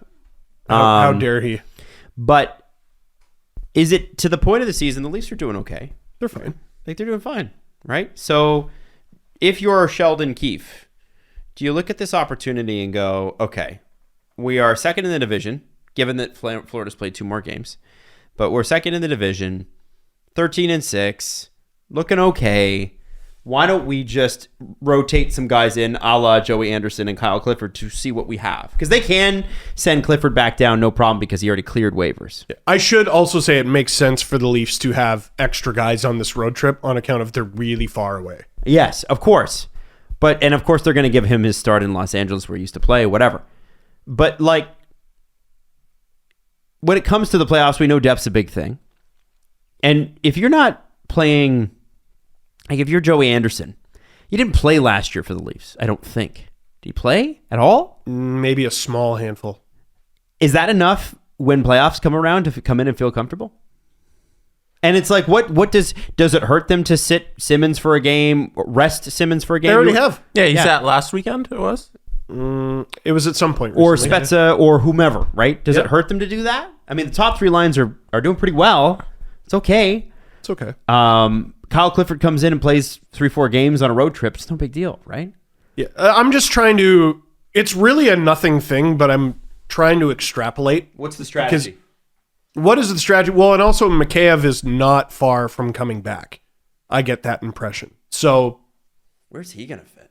Well, that's what I'm trying to figure out, right? Like, so who's getting pitched out the door? Richie. Well, early returns say Engvall, because he's the one getting pushed down. But it's so weird because that line has done so well for them. Yeah. And I liked Richie against the Islanders. I thought he was really good. Looked like a good role for him. Yeah. So I guess it's just the Joker breaking a pool cue over his knee and Sheldon Keefe's going, we're having tryouts. But I think we're getting a very quick answer here. The Leafs did not get Kyle Clifford just to be depth. I think they think he can play. Are the lines out? I can check Daily Faceoff. Probably not because it's 9:10 in the morning. Right. Yeah, LA yeah. time. Can I just say, as someone who covers hockey, I hate the California road trip. I know, me too. I hate it. I never get to watch them. Jesse, you'll get to watch them, right? Yeah, I'll watch it. Lucky guy. So it's Engvall, Spezza, Simmons, Richie, Kampf, Kasha. Yeah, it's all the same. So we don't know yet. Yeah. That'll change. By the way, here's how messed up I am. Did you see my stupid tweet yesterday where I was like, oh, tonight's game? I thought the Leafs were playing yesterday. I had no idea. I didn't know, because they don't often play Wednesday, Friday. Right. It's screwing me up because there's no Saturday game this week, and there's no watch a Leafs game with Steve Dangle because that's only on Saturdays. What are you going to do? Sleep. You should sit in your basement and talk to no one. Just pretend you're doing a live stream. Go through the like you're doing a walkthrough. Wow, no Saturday game. I could do that. No Saturday game? Or Saturday game. you take that Saturday and you finally stream Red Dead. Yes. Oh, no, well, Can you? A buddy who lives out of town is having a birthday and he happens to be in town, and I have Saturday off. Boo It's this so man. rare. No. Boo this man. You don't get to boo me. You've yeed your last haw. All right? But I think about the Red Dead streams every day. We're going to do them. We're going to do them. So my I've thing's been in gonna the be- Discord. I'm going to do Far Cry. Oh, yeah? I love Far Cry. Far Cry 6 is unbelievable. It's Don't so do it at the same time as me. good. I won't. All right? We can run multiple streams at the same time. Yeah. Yeah, but we won't. Should I get a PS5? Yes. All right. Because here's what we can do too, is the three of us could buy like the golf game, the PGA game, and we could just golf against each other on a live stream from our houses. It'd be fun. Golf is never fun at all, ever. I hate golf. Jesse loves golf, I do love golf. and I like golf. Do you like golf or do you like driving ranges? No, I like golf. Golf. Like, Oh. on the Driving ranges course. are fun. You get to do stuff. Golf is for the most part walking. No, it's or not. driving around in your golf Jesse, you cart. don't play golf. Like, I'm not listening to your opinion. Okay, like, but like- you're talking right now, and I'm hearing because you don't play golf. So why you can't tell me? Oh, I hate golf. You don't do it. No, but I'm bad at hockey and I'm bad at golf. But I have fun being bad at hockey. I don't have fun being bad at golf. When was the last time you played golf? In the summer, I did play. You played 18 holes. Yeah. When? I don't remember it was for my brother-in-law's bachelor party. This summer. Yes. Okay. And then Played 18 holes and this was your first time in how long? since probably the last summer. Okay. Yeah. You don't golf regularly. No. It's not a thing. It's not a habit. It's not an activity you do and enjoy. So it doesn't really matter that you hate it. Jesse's very passionate about Jesse golf. did one Very day. defensive. I like golf. I play it. thought it was really sweet because one day Jesse, we were all chatting on the phone, and you don't ever get to hear Tender Jesse on this show ever. But Tender Jesse does come out from time to time, and Tender Jesse said, "Guys, if we ever get to that point, we were talking about something with the SDPN. Do you think that we can golf together in the summers?" I would love to. Yes. And Because then it'll be a thing you do. I was so touched. And you'll I was enjoy ready to it. go out Oh, yeah. and I was ready to spend $2,000 on golf clubs right there. I was so touched. I was like, yes, absolutely, my friend. I love you. Golf is it's a sport. Golf is great because it's a sport you can grow with as you age. Like I golf with my dad. My dad's nearly 70 now. He's like 68 or something like that. And it's a so thing. close. It's a thing you can do throughout your whole life, and it's like you said, it's a lot of walking, but it's you're outside. It's a great activity, and it's not hard. It's once you get the hang of it, once you get decent at it, you find it really enjoyable. And so I don't know why you would hate on something that's such a nice activity that you can grow with over the course of your entire lifetime. You can golf with somebody who's 15 and golf with somebody who's 80, and you're having the exact same experience, the exact same skill level. Here's what I do like about golf, or here's what pisses me off about golf. The golfing interrupts my good time because I do like hanging out with everyone, and I apply hockey logic to when I'm golfing. I'm glue guy. I make sure everyone's having a good time and having a great mood. I'm the grocery stick. Yeah. I know I don't offer much to the team in terms of skill, so I got to be funny. So every golf day, I'm on my A game. I have 2 beers quick, and then I try to ride that for a while. I love this. Yeah. Yes. I Keep would- saying great things. Keep going. No. So you'd have fun golfing with me. Yeah. But you'd be like, Steve, it's your turn. And I'd be like, ugh, okay. And I would get out there and I would do that. And then I would get back to my good time. No, you need to take I'll get you to take lessons with. I'll go with you. I'll take lessons. But if I ever have free I got a time good ever coach. again, every 18 holes, I just crank the ball 2 or 3 times in that span. And it's like when the team plug gets a goal, everyone goes nuts. So I think you would enjoy golfing with me, and I would enjoy golfing with you. But I do. It takes so long. 18 holes. I usually play 9, and there's a good couple of 12-hole courses. yeah, You're really selling me on and you this. could do a All par right. 3 as well. I Like would- you can go I to would like like- Dentonia, Nah. Dentonia, the Dent in Scarborough. play 9 holes. Play the Dent. Baby. 9 holes you can bang out in like 2 hours. Like 9 holes is awesome Yeah, then if you go for you lunch. play quick. And then like my catchphrase for golf is always that golf is great because everyone is bad at golf. Like it's not, you're not there to be good at it. You'll definitely struggle like you do, but take like one lesson, you just get a swing down and be okay where you're hitting the ball confidently. You won't hit it well, but you'll hit it confidently. And we'll walk around for 2 hours and have a couple of beers and have fun together. Do we have fun together? Are we, That's are we it. an entertaining group? No. I also want to play tennis with Jesse because I have been dying to take up tennis my whole life. I don't know about this segment about play sports with Jesse. I want to play tennis. I want to play the sports they offer in Grand Theft Auto 5 and none others. Tennis, golf. See, that's the other thing we could do if you got a PS5 is we could do a live stream and play Grand Theft Auto 5. Do they have Grand Theft Auto 5 for PS5? Yeah. Yeah, you just port it up. I That streamed game it for came out like when we started the show. How do you think Jesse I did? streamed it for the last like Oh, right. 2 That's off the months. PS5? Yeah. Okay, can we just talk about the launch of the PS5 being the strangest thing in technology? Like, if I feel like a big deal wasn't made of it, I don't know who does and doesn't have it. They're hard to find, and they cut production by 1 million units next year. How is it still hard to find? It's been out forever and no one Pandemic. has it. pandemic. Yeah, they can't find the components, like the chips or whatever they need to make chips it. in anything are a big deal. So like there's Trucks. a lot of cars or vehicle makers that people will tell you the 2019 version is better than the 2022 version. And that is because the microchips that were available in 2019 are no longer available in those same quantities because so many of those factories have been shut down for so long. So a lot of people, like if you want to buy a Ford Mustang, for instance, if you want to buy just a straight up Ford Mustang, $50,000, whatever it is, they are either the same as they were in 2019, but they take 6 months or they're not. Porsche, I believe, downgraded some of their systems, like limited some of the offerings just because they can't get the parts. So same thing with PlayStation, right? And you would tell me the story over golf. I could tell you the story. Yeah, this would be a great conversation while we're playing 9 holes. Yeah. Like that's a great in between. All right, we drove the ball, and now we gotta get to our ball, and you tell us a story. Totally. Yeah. It's stand up. It's just stand up. Yeah. In a forest. Kinda. It's like stand-up comedy, you mean? Yeah. Oh, well. No. Adam's got to give me 5 minutes. Give me a tight 5. Yeah, give me a tight 5. We're at the comedy store. Dude. Yeah, there it is. There it is. I don't know. I greatly enjoy doing activities. That's my favorite thing to do is do things. And golf is one of them. And it's a very nice family sport.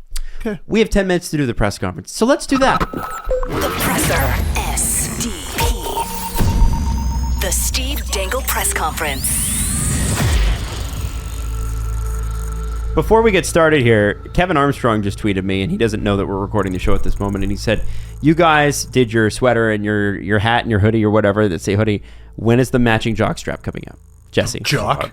We are not releasing any jock straps. He said, "So avant-garde." Can you tell the story that you told us yesterday? So About what? Well, so the first text Adam and I got yesterday from you was a little after 10:30 in the morning, and the merch was already on sale. You didn't tell us you were going to do it. You just did it. And then you got a phone call. Yeah, so the New Jersey Devils released their jersey. We went over that plenty of time. Yep. I released I call it our close line. I like so that. that's the name of the collection. The collection is called Close because we sell a hoodie that says hoodie, sell a sweater that says sweater, we sell a t-shirt that says t-shirt, we sell a tote bag that says tote bag, a hat that says hat, the hat. You could buy the hat at sdpnshop.ca. Go to sdpnshop.ca for all of the close collection, as well as many other goods from the SDPN network. So I put that up. I sent out the tweet. It gets a lot of retweets and a lot of favorites, and people are laughing and having fun. And then some people start buying it. And then a lot of people start buying it. I'm like, oh, this is doing well. And then I get a call to my cell phone from TD Bank. And TD Bank says, "Hi, is this Jesse Blake?" And I'm like, "Yeah, this is me." And they're like, "We're getting a lot of processes from this company. It's a website, and it's coming through to your credit card. Is this fraudulent? We're wondering if we should stop these payments." I'm like, no, that's not. That's not a fraudulent charge. That's the credit card that's connected to our website, and that's how we process some of the transactions, so we can pay our suppliers. And I'm like, no, this is all good. Please let it keep going through, else we won't make any sales. They're like, okay, well, this is just the fraud department. We want to check. So yeah, we received so many sales within like the first 2 hours that they thought our website was fraudulent and that we were getting scammed because we got so many sales, and because we need to pay every time there's a sale. We need to pay to get the sale done and then all that stuff. But yeah, all the transactions, TD Bank thought it was a fraud thing. We were running a racketeering business. Did you expect to sell any of these? I thought it was just for a meme. It's our highest selling anything ever. Wow. I think we sold more. No, I don't know if we sold more of these than like Dangle Navy tees, but maybe. This collection, it's been wonderful. It's been blowing up. You're amazing. Still going. All great. of you. Anyways, Let's do a press conference question. also, I would just like to say I asked for none of that conversation on playing golf and tennis. It made me very uncomfortable. Why? It did? What made you Let's so spend less uncomfortable? time and talking about me doing activities and more time on hockey. I don't get it. I don't get it either. I'm scared. I think Jesse's just uncomfortable talking about Jesse. Himself. Press conference question comes from here. Who's one player from any team that you think is having a great season that's going under the radar? This is from Brit_1. They threw out Oliver Klington. Shillington. Shillington? Yeah, I know. I've never read Oliver Shillington's name. Out loud. Yeah. Amazing. Oh man, this Kylington guy. Yeah. Yeah, no, I know. He's having a really good breakout season. 18 points. You know who's not getting any love? Or 12 points in 18 games. Oh wow, really? Yeah. He's part of the Flames doing so well. We see the Ducks and we're like, oh yeah, there's this young, exciting team like Trevor Zegras and Troy Terry. Ryan Getzlaf's like a point a game. Mm-hmm. Yeah, $3.5 million. And he's supposed to be like done. Like he's supposed to be like he should have already retired. And this dude's, I mean, he's only got the one goal, which is funny, but he's just racking up assists like it's nobody's business. So I'd say maybe him. Also, Sergei Bobrovsky. Yeah. I feel like we've made up our mind that he sucks, and like maybe he's a product of being on a very good team, but that didn't stop him in years previous. The Panthers were good and his numbers sucked. Remember that Bobrovsky got Todd Richards fired with his play and then proceeded to play lights out the rest of the year. And Bobrovsky is a lot like Pecorine in that he would go good season, bad season, good season, bad season. And then he had 2 straight bad seasons and we're like, uh-oh, he's done. I saw a stat today that you guys are not going to like. Uh-oh. Jonathan Quick has made a huge comeback in terms of stats this year as well. He's had a really good start. And a lot of people have hated on Jonathan Quick for a long time. I've sort of teased the fact that it's like he's, what is it? One good month, Andrew Berkshire always says. He's got one good month, and then and the rest of the year he's okay. But he's had his one good month early minimum. He's been pretty damn good, and the Kings look like a different team. He was such a mutant, like in those 2 cup runs. Stupid. Such a mutant. Phil Deneau has made such a difference on the Kings. Holy shit. Who's really helped Anze Kopitar. There's another one sort of going under the radar, yeah. What a difference. It'll be fun to watch him up front close. I don't think we're properly appreciating how good Mangiapane's been. Because, like, okay, his point totals aren't mind-blowing, but he's got, like, 15 goals. Yeah. And speaking of guys who are in double digits, we were like, oh, man, he's got to do well this season or he's a bum. Pierre-Luc Dubois. He's got 10 goals. So I'd call that a bounce back. Yep. For him, and not bad on account of Mark Scheifele's been a nightmare. Someone who got off to a really slow start but has picked it up in the last 2 weeks is Kaprizov. He's looked like... Tell me about it. He looks like he's worth the money in the last 2 weeks. It's been great. Scheifele and Kaprizov are on my fantasy team. I looked at my team and I'm like, this rules. You can almost... Everyone sucks. I just dropped Barzal. If a young... Wow. Oh, yeah, he's 8 points or something, right? Dude, he's been brutal. Yeah, but wait it out. I have been... Every year I'm too impatient. That's why I don't do fantasy. And the one year I'm patient, everyone just decided, no, actually, I'm bad. I'm just bad. I can pick him back up if I wanted. Yeah, but somebody else will first. It's not a big league. Keep that in mind, too. Okay. So, I think that's a little much, dropping Barzal. I dropped Suzuki, too. That one makes sense. Good pick to not do well this year. I think the Habs are cooked. Damn it. Do you guys want another question? Yeah. Yes. They're cooked until Price is back. So this question is to bring up his unbelievable start. I believe he is 5th in the league in scoring. This is from G Keeley 30. Which would you rather have out of these 2 current players? Tavares, 11 mil, or Kadri, 4.5 mil? Oh my God. Kadri, the longest active point streak in the NHL. Yeah, let's pretend that circumstances are equal and you just get to sign either one today. Who are you taking? I think you're going with the younger player anyway. You know the answer, just don't make me say it out loud. It's Kadri. They're the same draft year, aren't they? Are they? I don't believe they are. 9, yeah. It was Tavares first, Kadri. Oh, you're right. I just see Kadri as younger. Why is that? I don't know. The same age. Because he gets suspended every playoff? Yeah. Yeah, I mean, listen, I think if you're trying to... I know there were some people throwing that stuff around on Twitter, and to be honest with you, I get it. I completely get it. But I think you have to remember that, you haven't seen the same stuff with Tavares that you've seen with Kadri. And I say this as a big Nazem Kadri guy. You haven't seen the Nazem Kadri's good until something happens. And you can't tell me that there isn't a proven track record of that. And I like it, the people go, "Oh, this is scoring a lot." Remember, he got kicked out of the playoffs this year. Yeah. Like 3 months ago. 3 out of 4. And the one that he played, he was like one of the best Avs. Yes. Yeah. So I'm just saying, like, I would take Tavares. I would take Tavares. If the money was equal, if the term is equal, whatever, all things being equal, I'd take Tavares. Because it's a sure bet he's going to play. Because when Tavares gets kicked out of the playoffs, it's not his fault. Right. Yeah.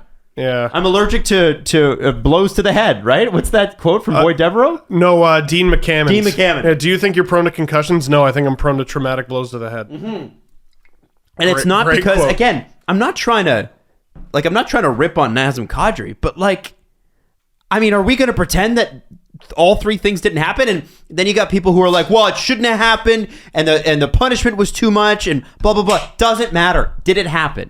It happened. You gotta let Avalanche fans go hot and cold. And Producer Drew gets his yucks in, and they've had a tough season.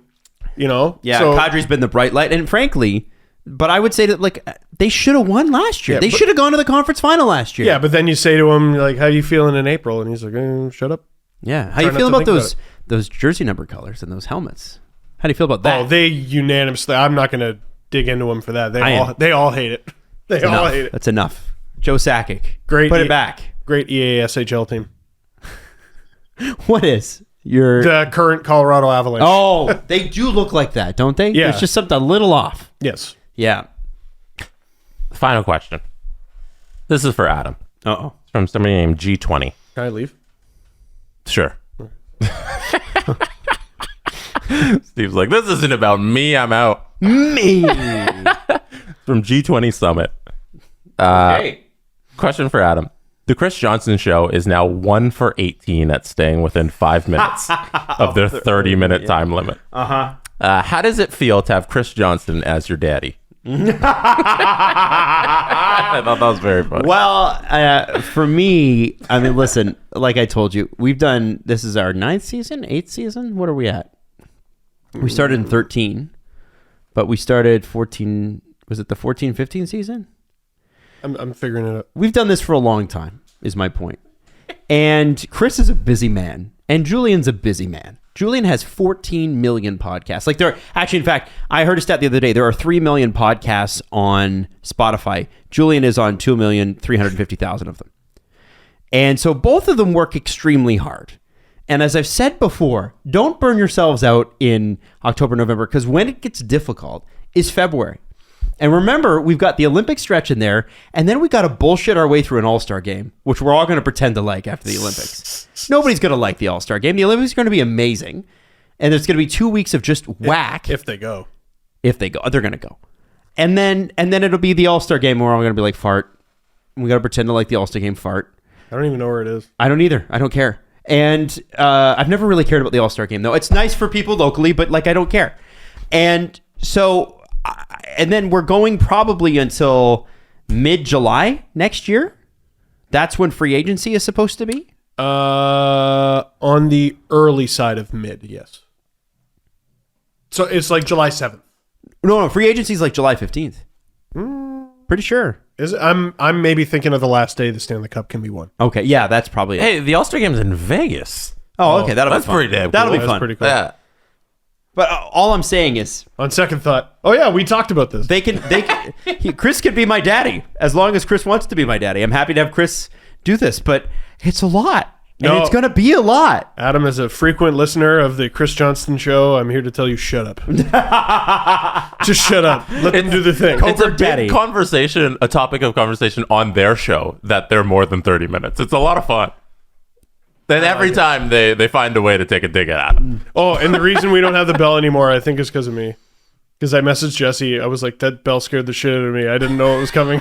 What and bell? I was the 30-minute bell. The 30-minute bell? We should do the 30-minute bell. I can bring it back. It's Well, up it to was them. really loud, though, and scared me. I was driving. You got rid of the 30-minute bell? It scared And me. you didn't tell anyone. I was frightened. Wow. I was frightened. Okay, well, Yeah, everybody- if you're wondering, Steve is tampering with all the other shows on the network. Yeah. In that, I listen to them and go, this is very good. But I want this changed. What other changes have I asked for? yeah, you're right. I no longer want to be frightened. So listen, we've had an amazing time today. It's been fun. Thank you to Frank Corrado for coming on. That was great. And we will be back Friday. And I think on Friday, what we're going to do, I'm going to make the guys do this. Your top 3 favorite national jerseys of all time. So Olympics, World Championships, World Juniors, whatever it is, just your 3 faves, any decade, anytime. Any place. You got to pick them. Okay? All right. And we're going to describe them. Favorite international jersey? Yeah, international. Okay. Does that make sense? Yeah. Okay, cool. So we're doing that next episode. These guys keep talking about their streams that never happen. Adam with F1 and Far Cry, Steve with Red Dead. But I actually do my streams. Been doing it for months. This is the biggest one tonight, 7 p.m. Eastern, twitch.tv/SDPN Live. The Steve Dangle Podcast. Follow the guys on Twitter at Steve_Dangle, at Adam WYLDE, and at Jesse Blake. Connection complete.